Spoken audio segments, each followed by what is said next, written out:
E a consulta de hoje vai ser para tirarmos todas as nossas dúvidas sobre uma doença que age sorrateira e em silêncio. Muitas vezes não são percebidos os sintomas e por isso pode levar até ao óbito. Eu estou falando da hepatite. As hepatites A, B e C são as patologias mais frequentes entre os vários tipos de hepatite que existem. O curioso em relação a essas doenças é que são provocadas por vírus que pertencem a famílias completamente diferentes, mas que têm em comum a característica de agredir células do fígado. Nós vamos contar com a participação e os esclarecimentos desse médico que inspirou a Associação Brasileira de Portadores de Hepatite, fundada a partir da sua própria história pessoal. Ele também foi contaminado pela doença, mas felizmente conseguiu se curar. Ele é o presidente da Associação Brasileira de Portadores de Hepatite, Dr. Humberto Silva. Você é um menino, Humberto. Você é um menino. Tudo obrigado por ter vindo. Um menino e elegante. Quer dizer, as pessoas, bom, sei lá, você tem pacientes meninas, não? Bonitinhas, com toda certeza. Nós temos, na verdade, fazer uma pequena correção, que eu, às vezes, até eu próprio me sinto um médico, como você anunciou, mas eu não tive o gosto de fazer medicina. Me especializei devido à contaminação que eu tive da hepatite C, mas eu não sou médico, eu sou aí um dedicado à causa da hepatite, ao combate dela. Bom, esclarecido isso, hepatite é uma doença de fato traiçoeira, porque é silenciosa e ela tem dois vetores, né? A cirrose ou o câncer. Então pode levar você de fato à morte. Como é que ela atinge o nosso corpo, já que você mesmo afirma que não sentia nada? Olha, é uma doença terrível, Rony, porque ela se instala no corpo da pessoa, como, por exemplo, se instalou no meu, e lá fica, por exemplo, 40 anos, como ficou em mim. 40 anos? É uma coisa aí incrível, porque eu descobri essa doença por um milagre de Deus. Eu ia para a Copa do Mundo, a última Copa na África, resolvi tomar umas vacinas, passei no médico, ele inventou de pedir o negócio lá e apareceu.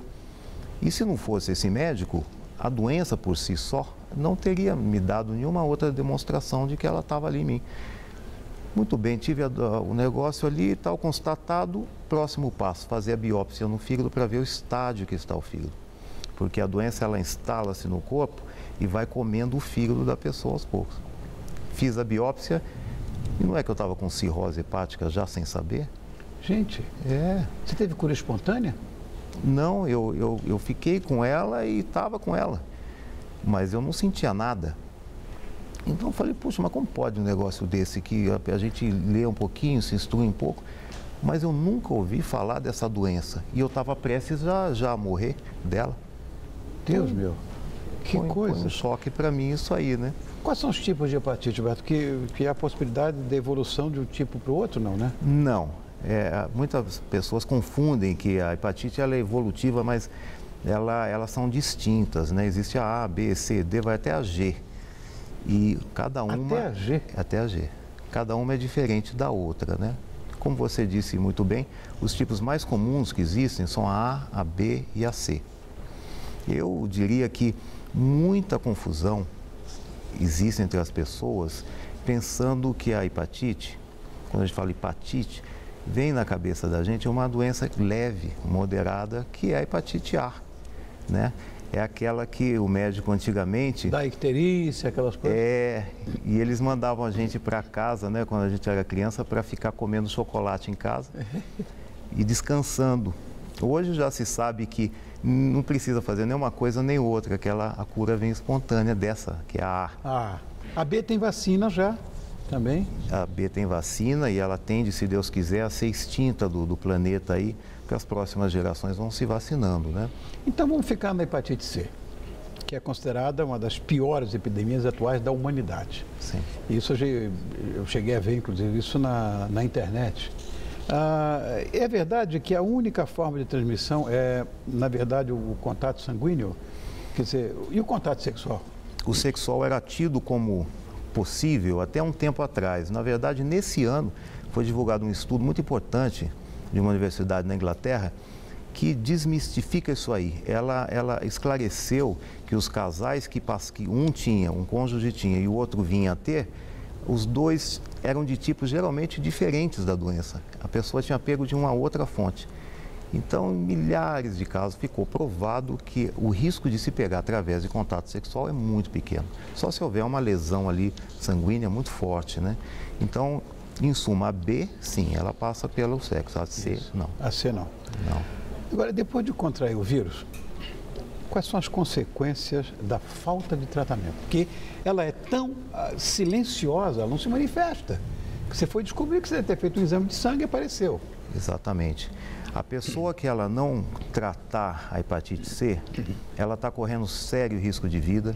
É sabido que mais ou menos 30% a 40% dos portadores da doença vão caminhar para a cirrose hepática, que é o último estágio de funcionamento do fígado. Depois disso, vão precisar de um transplante, podem ir a óbito ou podem também ter o câncer de fígado, que é uma consequência severa da doença, né? Então, as consequências da falta de tratamento são as mais negras possíveis, né? Eu estou aqui com uma estatística que diz o seguinte: estima-se que no Brasil existam cerca de 3 milhões de pessoas infectadas com o vírus da hepatite. Exatamente. Mas nem 10% delas têm conhecimento disso. Exatamente. Está aqui, ó, fazendo com que não se tome os devidos cuidados. Existem alguns fatores que podem contribuir para a piora da hepatite C? É verdade que bebida alcoólica, por exemplo, são os principais vilãs? O álcool, ele agrava em até 13 vezes o estádio do fígado, ele faz com que a doença avance numa velocidade aí muito mais rápida do que ela iria se a pessoa não bebesse. Então, né, além da pessoa que não descobre não se tratar, ela está agredindo a si própria, né? Quer dizer, o fator ruim da doença, além dela em si, é o fator do silêncio. A hepatite C é conhecida como assassino silencioso, porque ela faz com que a pessoa caminhe para o pior sem ter auxílio de ninguém, nem o dela mesmo. Quer dizer, a pessoa que está doente, mas sabe que está doente, pelo menos ela tem ela por si. E essa não tem. Então, esse foi um dos motivos pelos quais eu resolvi encarar a causa. A gente fez disso uma missão de vida para... Parabéns. E a gente espera em Deus que consiga fazer com que esses 3 milhões de brasileiros que têm a doença, que eles saibam, que eles fiquem conhecendo do seu estado e que eles se tratem, né? Porque o governo trata. O governo trata. Na verdade, o tratamento seria muito caro para a população. Cada dia surge uma droga nova, a gente sabe, e a ciência trabalha muito nesse sentido. Eu acredito que já vamos ter ou a cura ou a vacina para a hepatite C. Mas, se você for tomar interferon ou interferon, como quiserem, com a ribavirina, que é o negócio clássico, sim, o governo fornece isso. Fornece, e agora vai começar a fornecer a nova droga, que é, né, são o Telaprevir, o Boceprevir, um dos dois, que é um medicamento que vai ser adicionado a essa terapia dupla que já existe. Qual é a consequência disso? A cura para a hepatite, hoje, hepatite C estamos falando, né? Claro. Ela tinha um nível de mais ou menos 50% de sucesso. Com esse terceiro remédio incluído, sobe-se para 80%. Então, praticamente, a gente fala de uma doença que hoje é completamente curável, né? Agora, o diagnóstico, como é que é feito? É só por exame de sangue mesmo? Só o exame de sangue. Agora, esse exame de sangue, coisa que a nossa Associação Brasileira dos Portadores de Hepatite promove pelo Brasil afora, é um exame tão simples, Rony. É um furinho no dedo, estilo da diabetes, que em 2 minutos a pessoa tem o resultado ali se ela está contaminada. Eu li isso outro dia num jornal, eu li no Estadão isso aí, que tinha saído esse... Mas isso é coisa muito nova, é recente isso, né? Aqui realmente já existia, mas não era conhecido. Hoje em dia que estamos fazendo mais esses testes, né? Porque antigamente tinha que ser aquele, agulha e tal, no laboratório, etc. Agora dá uma picadinha, Uma né? picadinha na hora. Agora, uma coisa importante que a gente tem que falar, ainda mais para os seus espectadores, né? Eu calculo que quem era fã do Rony Von, como eu sou, Imagino, a gente é de uma geração, Rony, chamada Baby Boomer. O baby boomer. Né? Que são aqueles nascidos entre... Depois da guerra. É, década de 50 para cima. Exatamente. Estamos falando aí exatamente de 1945 até 1965. Essa geração, Rony, é a geração que mais tem hepatite C. Que? Exatamente. Então, eu calculo que muitos dos telespectadores sejam dessa geração. A chance de uma pessoa dessa geração ter o vírus é 5 vezes maior do que os da outra geração. Especula-se que essa geração foi muito exposta a uma onda de transfusão de sangue que era comum há um tempo atrás, né? Mas ninguém explica ao certo. A questão é que o CDC, né, o americano, que é o Center for Disease Control and Prevention nos Estados Unidos, é uma espécie de Ministério da Saúde deles, anunciou no ano passado que todo americano nascido nessa geração tem que fazer o teste da hepatite C pelo menos uma vez na vida. Porque tinha negócio da injeção também, que tomava injeção e tudo, e que não era descartável. Eu vi essa história, dentista, manicure. Principalmente a injeção, né, que a esterilização não era boa, né, as campanhas de vacinação. Então, tudo isso houve na nossa geração. Então, eu... Interessante. Eu aconselho quem esteja assistindo e seja dessa geração, por favor, faça o teste. Pode acontecer igual aconteceu comigo, que tinha o vírus, estava caminhando para a morte. Eu não estaria aqui hoje. Meu Deus. Não estaria se não fosse aquele anjo ter pedido, o médico ter pedido o exame. Você falou que hoje é uma doença perfeitamente curável. Quais são as formas de tratamento? É com a terapia que você mencionou, que é o interferon e a ribavirina, né? Isso tomado para um tipo de hepatite, né, da hepatite C, que existem 3 tipos. É tomado durante 6 meses. Para outro, que é um pouco mais difícil, durante 1 ano, né? Essa é a terapia. Existem efeitos colaterais pavorosos. Difíceis e tudo, mas a maioria consegue enfrentar o tratamento e se cura, assim como eu me curei. A semana passada recebi a notícia que estava clinicamente curado. Agora é bom que ele também não assuste muito as pessoas que têm, porque existem vários genótipos, existem as cargas virais que são importantes. Exato. E existem as funções hepáticas que devem estar em ordem. Porque às vezes o indivíduo tem o vírus da hepatite C, mas tem as funções hepáticas em ordem, isso deve ser acompanhado sempre, né? Fala. Eu diria que é a nossa opinião particular, há muita divergência nisso, mas quem tem o vírus da hepatite C, mas não tem o fígado comprometido como eu tenho, não há necessidade de tratar. Como você tinha. E ainda fiquei com a cirrose, claro, sim, mas claro. As pessoas que têm só o vírus, mas têm o fígado novinho, não foi muito atingido pelo vírus, esses podem esperar por drogas novas, melhores, que estão sendo aprovadas a cada ano aí, com muito menos efeitos colaterais, né? É o que a gente daria de conselho. O que você diria, Humberto, para os cuidados que uma pessoa que é paciente ou portador desse vírus da hepatite C deve tomar, eu digo em termos de cuidado mesmo, para a vida toda? Fora não encher a cara.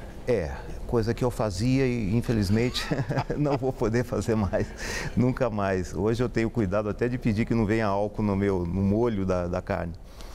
Mas não, na verdade, a pessoa que tem hepatite C, ela pode comer de tudo, beber de tudo, exceto o álcool, né? Uma vez curado o vírus, até o álcool mesmo ainda pode ser tomado um pouquinho de vez em quando. Uma coisa eu vou falar para você como cara que mexe com comida, com gastronomia. Quando você usa o vinho ou alguma coisa na gastronomia, o álcool evapora. Não se preocupa, não. De repente você vai se privar de tomar um coq au vin, um filé ao vinho e tal, e você pode ter certeza que o álcool foi embora. Eu não entendo nada de hepatologia, mas que vai embora, vai. Mas a consulta foi para mim, eu vou sair daqui, eu vou comer um filé. Não, é porque não tem mais álcool, de fato não tem mais, Beto.